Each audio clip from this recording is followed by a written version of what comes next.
mga pagkakataon naman na talaga na kailangan natin ng mga dagdag enerhiya, dagdag na pampalakas. At kung ano pa man ang pwede nating inumin. Ako, ito may re-recommenda ko. Anechiwachi. Ang MX3 Plus with L-carnitine and CoQ10. Ano ba meron dyan, Mare? Alam mo naman, bawat MX3 capsules ay nagtataglay ng alpha-mangosteen, beta-mangosteen at gamma-mangosteen. Mga sangkap na nakakatulong at hindi nakakasama sa ating pangangatawa at kalusugan. Wow! Kaya naman pala, Mare, may dagdag benefit ng L-carnitine at CoQ10 kaya siya tinawag na plus. Correct. Alam mo ba, Mare, na ang coenzyme Q10 ay isang uri ng suplementa na kailangan ng ating katawan lalo pa tayo'y nagkakaedad. Tulong para sa mas malakas na heart muscle fiber. At alam mo ba, Mare, na ang L-carnitine naman isang uri ng protina na tumutulong para sa maayos na metabolismo o panunaw. Kaya nga naman kung meron ka pang mga katanungan, bisitahin na kanilang website sa mx3ph.com. O di kayo na may tumawag sa kanilang hotline sa 0918-8888-693. Cheers, Miss Dabaglita! With Tita Cora and Kapitana Sisa. Same pero iba!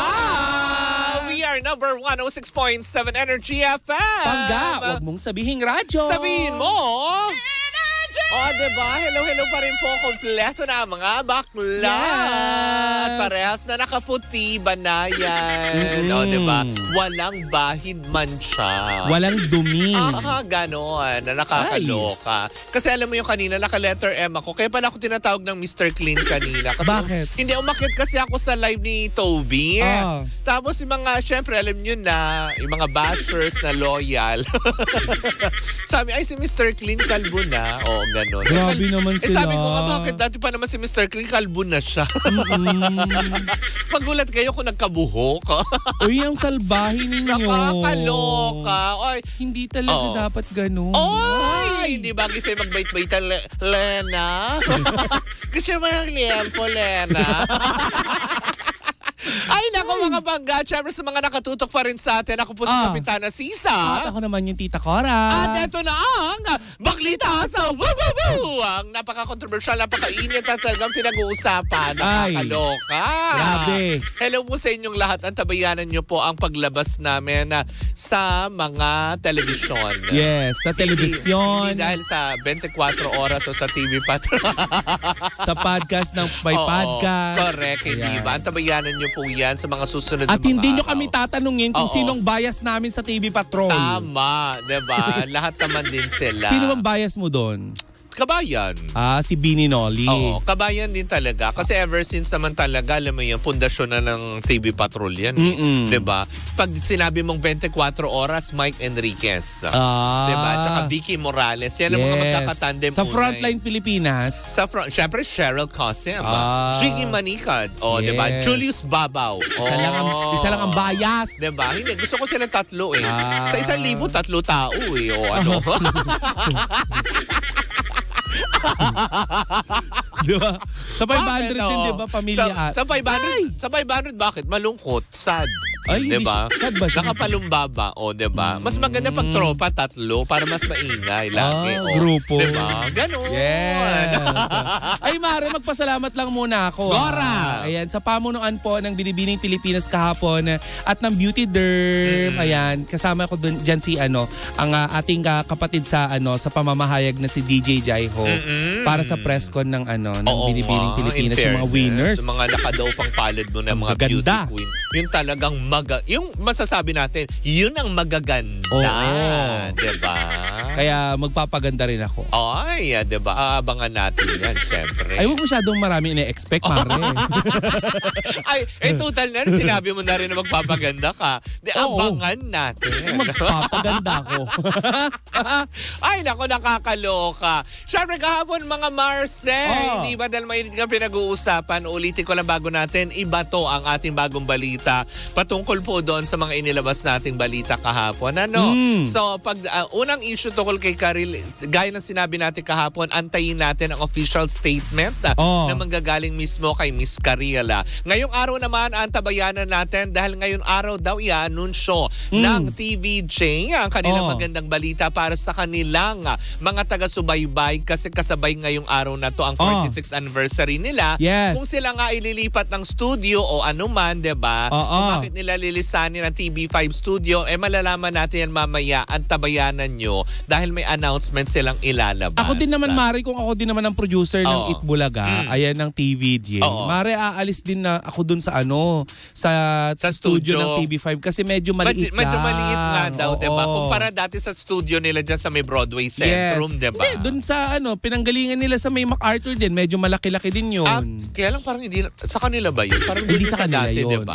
Sa yun. Pero alam niyo, open na pala yata ang Broadway Centrum. Talaga? Open na ulit. Sana manumbalik sila dyan ng bongga. Kasi talagang alam mo yan, pag sinabi mo kasi Broadway Centrum, diba? Itbulaga nandyan na nakakaloka. Pero hindi tayo magdedesisyon para sa kanila. Ba't ka ba pala desisyon sa lume? Hindi tayo mangingialam.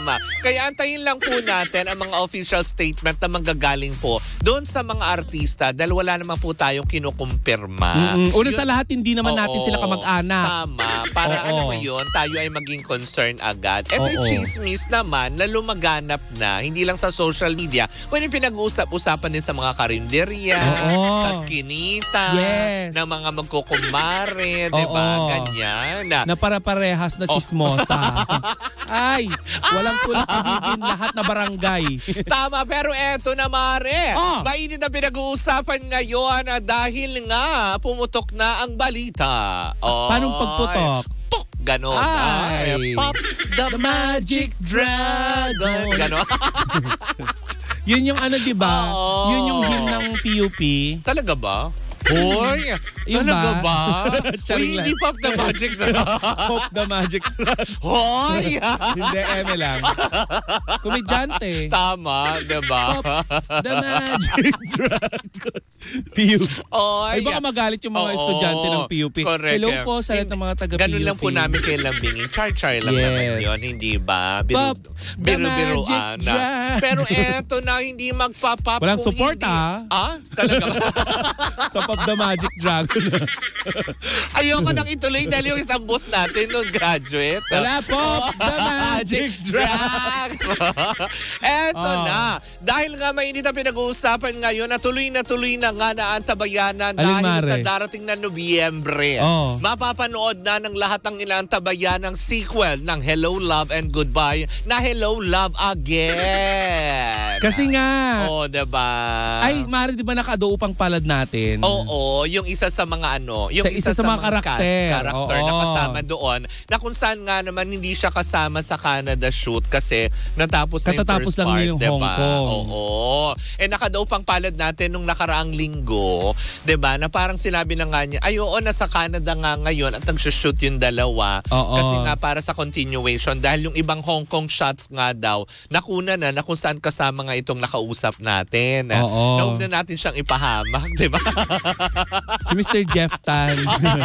Hindi, nagkita-kita kasi tayo nung linggo. Sa isang guesting. Diba? Na wala naman din masama kasi kumbaga parang parte naman din siya ng produksyon. Diba? Na kung saan very happy din naman siya. At very honest niyang sinagot yun na sa November ang playdate. Kaya lang marami naman ng mga chismosang hindi naman napakali na kung sa November nga naman. Diba? So ibig sabihin, iniwasan nila ang Metro Manila Film Fest kasi December Hala, diba? Mare, so parang ang nangyayari nito, Mare, parang napipressure sila, Mare, kasi sobrang laki ng kinita ng rewind. Parang ganun yata. Oh my God, Mare! Paano yung reaction? Ako naman ngayon si OA. Lumalabas kasi si inner child. Bakit parang ganun pag dyan sa posisyon na yan, di ba? Si OA. Pero yun na nga, Mare, di ba? Yun na nga sinasabi ng ilan na kung November nga naman to ipapalabas, di ba? Posible nga na siguro iniwasan nga dahil medyo malalaki talaga at bigat yung mga pelikula ang palalabas dahil nandun yung kay Vic Soto. Meme. Di ba? Meme Vice. Tapos, the breadwinner is. Oo, di ba? Yung mga ganun. Madami kung magiging kalahok ka. Or talaga nga naman, alam naman natin, basta pelikula na may kasama si Catherine Bernardo, kahit naman hindi sumali sa Metro Manila Film Fest, kaya nila silang tumabo. Oo. 'Di ba, ng husto, 'di ba? Hindi dahil sa nape-pressure siguro sila na dahil sa yung produksyon, dahil nga sa tumabong kita ng Rewind last year sa MMFF. Grabe naman diba? kasi yun, Mari. Kasi talagang nalampasan. Lampas-lampas. Ng bongga, 'di ba? Lampas pa sa kung saan mang iniisip mo, 'di ba, na nakakaloka. Masyadong mataas sa Grabe! Ay, hindi! Grabe! Ay! Lumalabas talaga si inner child. Na nakakaloka nga yun. Pero hindi, happy naman din ang lahat dahil matagal inintay ito, Mare, diba? Na kung saan nga naman kung November ito, then great, makakanood tayo. Kasi kung umabot na naman ng MMFF, Mare, hindi na rin tayo makakanood. Yes, dahil hindi MLI. Makakanood naman, Mare, kahit na suspended yung ID natin ng MTRCB ng December. Diba dahil sumusuporta tayo sa MMFF. Mare, nagbabayad ako. Diba? Dapat naman nagbayad din yung Rewind nagbayad kami, yes. Diba? Yung Malyari nagbayad din tayo, diba? Marami pa akong pinanood. Ano pa? Yung iba hindi ko natapos. Dahil tsaka. Akala ko nakatulog. Hindi, Mare, may mga movie kasi, Mare. Aminin naman natin, hindi lahat ng movie ay market nila tayo. Tama, totoo diba? naman. Pag hindi ako mahilig dun sa movie talaga, Mare, inaalisan ko. Kahit gusto ko pa yung artista.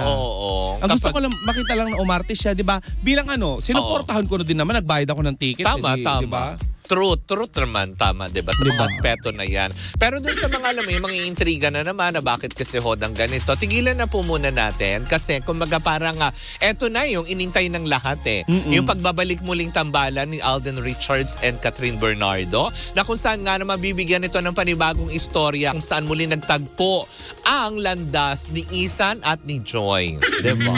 Kinikilig talaga. At ngayon!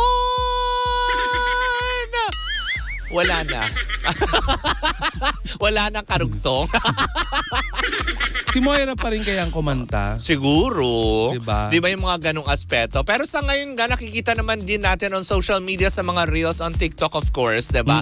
Na talagang ongoing ang shooting nila sa Canada na sobrang sigurong hinahapit na kasi mag-August na. Yes. So, diba, kung November ito'y palalabas, talagang nga naman na sobrang tight ng schedules nila. Pero, ay, totoo kayo nagliligawan na ang Katden.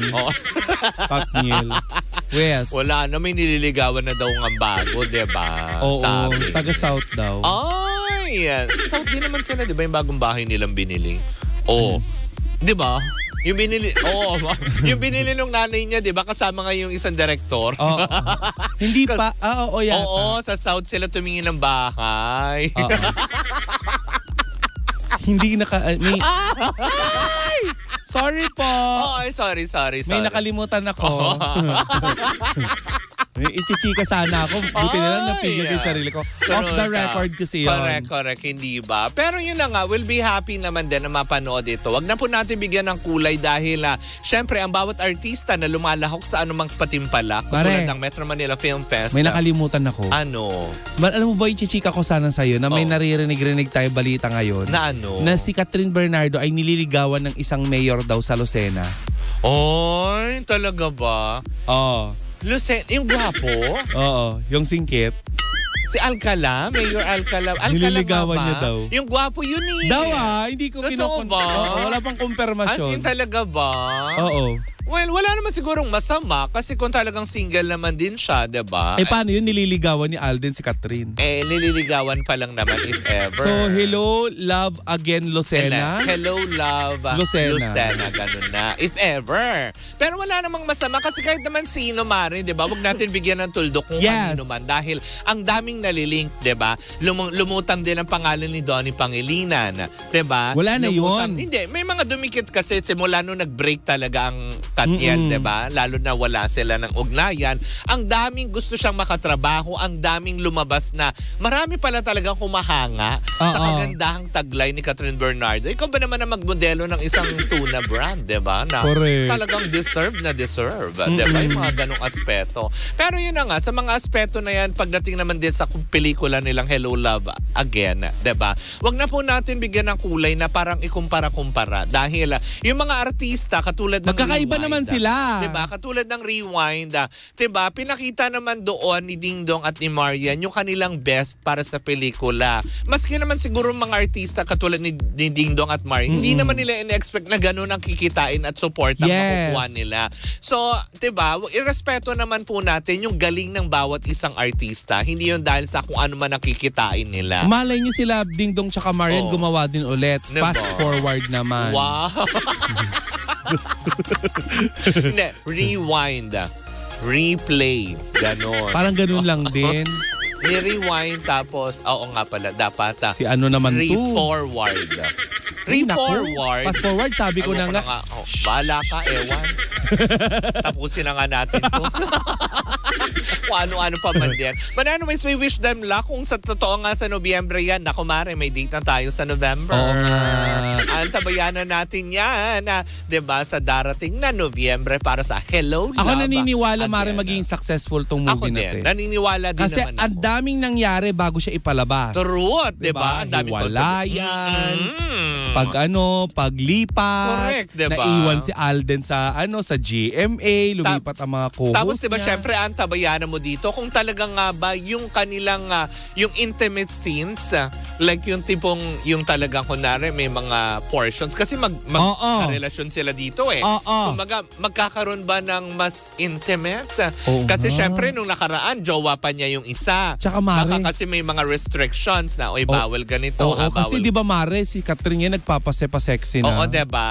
Oh my gosh, so, I can't wait. Aantabayanan natin yan kung mas mararamdaman ba natin na malaya na ba yung kanilang, yung pag-arte nila is wala na bang tipong, uy, teka sandali kasi baka magalit si ganito. Uy, teka sandali kasi, diba, may mga restrictions. Bongga. Excited ako dyan kung paano gagawin ni Direk Cathy Garcia yan. Diba?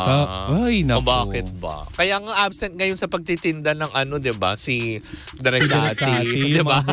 Oo, yung mga charms niya. Umu-order ako doon. Kaso diba? Mari kasi walang yellow basket si Direk Cathy. Talaga ba? Kaya na yata. Kasi bawal ata yun. Oo, diba doon? Ang daming restrictions. But anyways, diba, antabayanan lang po natin yan. At syempre sa mga sumusuporta kay Catherine Bernardo at Alden Richards. Nako, eto na. Eto na at malapit-lapit na, ilang buwan na lang ang ating aantayin at atin ang masusubaybayan na sa mga sinehan ang Hello Love Again. In the meantime, gusto kayo pa ganyan mo dyan. Daldal ka, gaganyan lang ako. In the meantime, ako po si Kapitana Sisa. At ako naman, ng tahimik lang sa umpisa. Ay, uy, ang kipot mo dyan, diba? Ako po ang Pops ni Royalty ng radio. Wow! Tita Cora! Eto pa rin ang Baklita sa Woo Woo Woo! And we are still same pero iba! Tuloy-tuloy pa rin po ang ating tugtugan. Siyempre dito po lamang yan sa number 106.7 Energy FM. Pangga, wag mo sabihin radyo. Sabihin mo!